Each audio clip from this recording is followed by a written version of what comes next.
안녕하세요. 매일 한구절 묵상입니다. 오늘도 하나님의 말씀 안에 우리가 거하면서 그 말씀의 은혜를 또 누리는 시간 되기를 소망합니다. 요한계시록 17장 1절부터 우리 4절까지 보도록 하겠습니다. 오늘은 좀 길기 때문에 읽지 않고 바로 살펴보도록 하겠습니다. 지난 본문에서 일곱 대접의 심판이 이제 마무리되었습니다. 세 가지 종류의 심판이 요한계시록에 등장한다고 말씀드렸어요. 일곱 인이 있고요. 인의 심판, 그리고 일곱 나팔을 불면서 내리는 심판, 그리고 지난 본문에서 일곱 개 종류의 대접이 부어지면서 이제 완전한 심판, 이 땅을 향한 완전한 심판이 이제 다 되었다라는 선포와 함께 마무리되었습니다. 그런데 아직 남아있는 심판이 있습니다. 이 땅의 사람들을 미혹하고 하나님을 대적하게 했던 악한 영들의 어떤 실체가 있거든요. 그들에 대한 이제 심판이 17장, 18장, 19장 이렇게 남아 있는 거예요. 오늘 본문에 보니까 일곱 대접을 가진 일곱 천사 중에 한 명이 내게 말해요. 사도 요한에게 말을 합니다. 뭐라고 말하냐면 많은 물 위에 앉은 큰 음녀가 받을 심판을 내게 보이리라. 많은 물 위에 앉은 큰 음녀가 있는데 그녀도 심판을 받아야 된다는 거죠.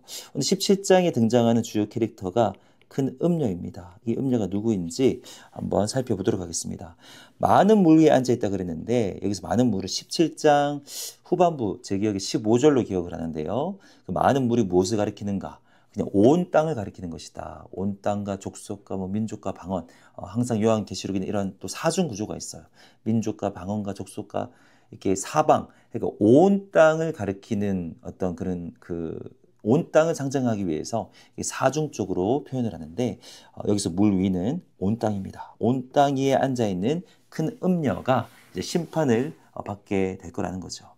2절 말씀에 보면 땅의 임금들, 땅의 권세자들도 그녀와 함께 음행하였다. 음녀의 특징이죠. 미혹하고 유혹해서 함께 음행하게 하는, 그리고 땅에 사는 자들도 권세자들 뿐만 아니라 땅에 있는 사람들을 미혹해서 음행의 포도주에 취하게 했다. 어떠한 의미인지 바로 감이 오실 겁니다. 음행하게 했다. 죄짓게 했다라는 거죠. 3절 말씀을 보면 짐승과 그 음녀는 연합체라는 것을 이야기하고 있습니다. 곧 성령으로 나를 데리고 광야로 가니라. 거기서 이제 요한이 봤는데 그 여자 음녀가 붉은 빛 짐승을 탔다라는 거예요. 연합했다라는 것을 이야기하고 있죠.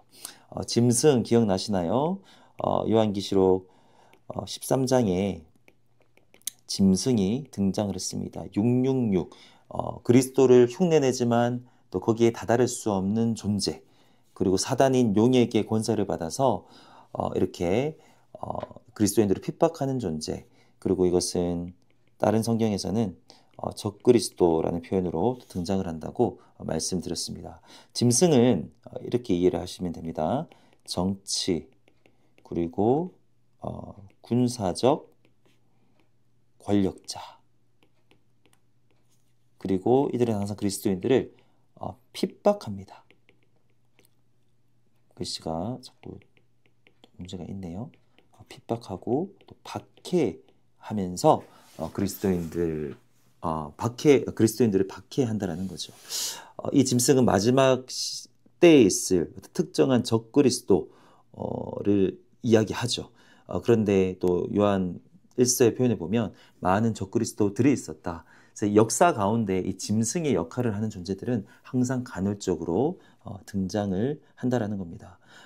이 땅에도 오늘날에도 세계 곳곳에 정치적인 권력을 가지고 그리스도인들을 핍박하는 그런 존재들이 있습니다. 그래서 미국과 한국은 그나마 아직 자유가 있죠. 근데 그렇지 못한 나라들도 많이 있다라는 거죠. 이렇게 큰 음녀는 짐승과 연합체인데, 그렇다면 이 큰 음녀가 뭐냐? 이 4절을 보면 그것을 잘 가르쳐주는 그런 묘사들이 나와요. 그 여자는 자줏빛과 붉은빛 옷을 입고 있었다. 굉장히 화려함을 추구한다라는 것을 알 수 있습니다. 금과 보석과 진주를 꾸몄다. 어떤 세상의 부귀영화를 가진 존재라고 우리가 이해할 수 있고요. 손에 금잔을 가졌다. 또 쾌락을 추구한다. 그리고 가증한 물건과 그의 음행이 더러운 것들이 가득하더라. 음행하고 사람들을 미혹하는 존재다라는 것을 알 수 있습니다. 그러면 큰 음녀는 누구를 가리키는 것인가 정리할 수 있습니다. 짐승이 정치 군사적인 권력을 가지고 그리스도인들을 핍박했다면 큰 음녀는 세상의 부귀영화 그리고 쾌락을 추구하게 하는 영적인 존재, 쾌락과 부귀영화의 영이라고 우리가 이해할 수 있습니다. 이제 역사상 계속해서 미혹해온 거예요. 세상이 화려함으로 그리고 쾌락을 가지고 쾌락적인 요소를 가지고 역사적으로 계속 일평생이라는 표현이 아니죠. 역사 내내 이 땅의 권세자들과 땅에 사는 사람들을 미혹하게 했던 그 영적인 실체를 가리키는 표현이 바로 큰 음녀입니다. 그런데 이 큰 음녀가 하는 방식은 유혹이에요. 이것도 우리가 구분을 해야 됩니다. 짐승은 권력을 가지고 그리스도인들을 핍박하죠. 큰 음녀는 세상의 화려함과 부귀영화와 또 쾌락적인 요소를 가지고 땅에 있는 자들, 그리스도인들도 포함해서 모든 이 땅에 있는 사람들을 유혹합니다. 그 존재가 바로 큰 음녀인데 마지막 때가 되면 이 큰 음녀, 이 쾌락의 영도 심판받는다라는 것을 오늘 본문에서 이야기하고 있습니다. 오늘 우리는 어떻습니까? 오늘 우리가 살고 있는 시대가 정말로 말세지만 마지막 중에 마지막인지 아직 사실 완전히 끝은 아니죠. 마지막에 그런 시체가 더 드러나게 될 것인데요. 아직 완전한 끝은 아니더라도 이 세상 가운데 간헐적으로 점진적으로 이런 핍박과 유혹은 계속 극심해져 있습니다. 지금도 짐승의 역할을 하는 존재들이 있고요. 지금도 큰 음녀가 어떤 영적인 존재로서 우리를 끊임없이 유혹하고 있다는 거예요. 오늘 우리가 살고 있는 미국 그리고 한국 같은 경우는 사실 정치적인 핍박 없다고 할 수 없죠. 하지만 이보다는 어떤 세상의 화려함을 통해서 유혹하는 것이 더 큰 문제라고 볼 수 있습니다. 우리를 유혹할 때 우리는 이겨내야 된다는 거죠. 아직 마지막이 아니기 때문에 여전히 우리를 유혹하는 존재가 있다. 오늘 17장 그 후반부에 보시면 14절에 보시면 최종 승리를 이야기하고 있습니다. 그들이 어린 양과 더불어 싸우려니와 어린 양은 만주해 주시오 만왕의 왕이심으로 그들을 이기실 터이요 또 그와 함께 있는 자들 곧 부르심을 받고 택하심을 받은 진실한 자들도 이기리로다.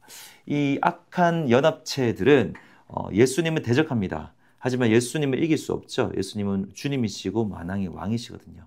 예수님께서 십자가에서 이미 이기셨고 마지막 그날 완벽하게 그들에 대해서 이제 승리하실 건데 뒤에 있는 표현이 중요해요. 그와 함께 있는 자들, 우리죠. 부르심을 받고 택하심을 받은 진실한 자들도 이기리로다. 우리는 연약하지만 우리도 예수님을 통해 승리할 것이다라는 겁니다. 우리는 연약하기 때문에 지금은 때로는 넘어져요. 그리고 다시 일어서고 인내하며 싸움의 과정 안에 있지만 마지막에는 승리할 것이다. 오늘 주님께서 말씀을 통해서 확증하십니다. 한 가지 더 도전의 말씀을 드리면 오늘 하루는 어떻게 할 것인가? 오늘은 패배할 것인가? 오늘도 우리는 이겨야 된다는 거예요. 마지막에 이기겠지만 오늘 하루하루 승리를 쌓아 나가야 된다는 겁니다. 어떻게 싸우느냐? 똑같습니다. 마지막에도 어린 양을 통해서 승리하는데 오늘 우리에게 이미 그 이름을 주셨습니다. 예수님의 이름을 우리가 가지고 있기 때문에 오늘 하루도 우리가 예수님의 이름을 주장하며 그들의 유혹에 맞서 세상의 유혹에 맞서 승리할 수 있다는 거예요. 오늘 나에게 어떠한 유혹이 있을까? 하나님을 바라보지 못하게 하는 나를 유혹하는 존재가 무엇일까? 실체가 있고 그 실체는 큰 음료인데 오늘도 오늘부터 매일 매 순간 예수님의 이름으로 승리하시는 우리 한마음교회 성도님들 되기를 주님의 이름으로 축복합니다.